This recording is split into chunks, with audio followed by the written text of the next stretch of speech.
I remember her like Christmas. I mean, one Christmas I had, it was pretty funny.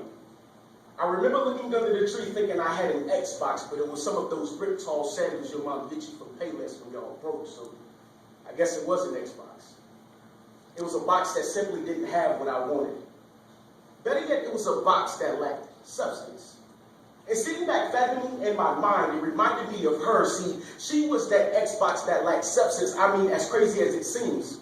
She lived to populate her future, diminish her past dreams. She was lost, always seeking to find the right man. But that void in her heart changed her location from men to bums. Waterless clouds in the spring. They look good from far away, but the closer you get to them so that you may water your crops, you realize they have no rain.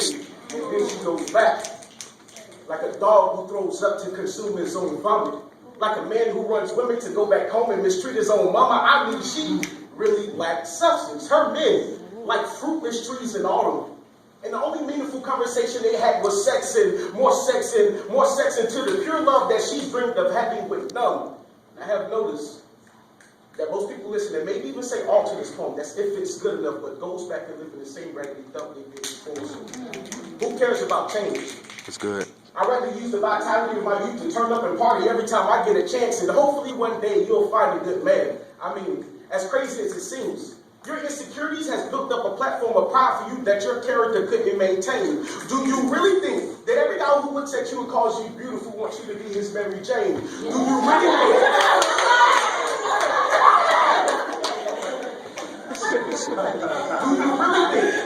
Do you really think that every guy who looks at you and smiles wants the best virtue for your life? Do you really think that everybody keeps their mouths perfectly closed about the mess you do? Think again. I'd rather dive in the valley with eagles than to sit on the farm laying eggs with hens. Let me say that again. I'd rather dive in the valley with eagles than to sit on the farm laying eggs with hens. I mean, is acceptance from people and parenting when it's at the cost of your own self-worth? It's good. If you know better, then do better. It's that simple. It's hard but simple. What would you rather say in life? I wish I would have or I wish I didn't. Because if you already did it, then I promise you a bit of your self-worth as a woman of God has already been diminished. That's good. Every time you open your mouth to slander your sister and brother, every time you open your legs in hopes of becoming some cursed baby's mother, and every time you open your door to invite that bum who cares nothing about your self-worth under your cover, think about your substance, because sometimes it's the only thing you really have. So think about your substance, because without it you are nothing, just a zombie walking around with bandages, dying to consume flesh, not alive, just breathing to death. Therefore, please, next time, woman, next time you get a chance, please, think about your substance.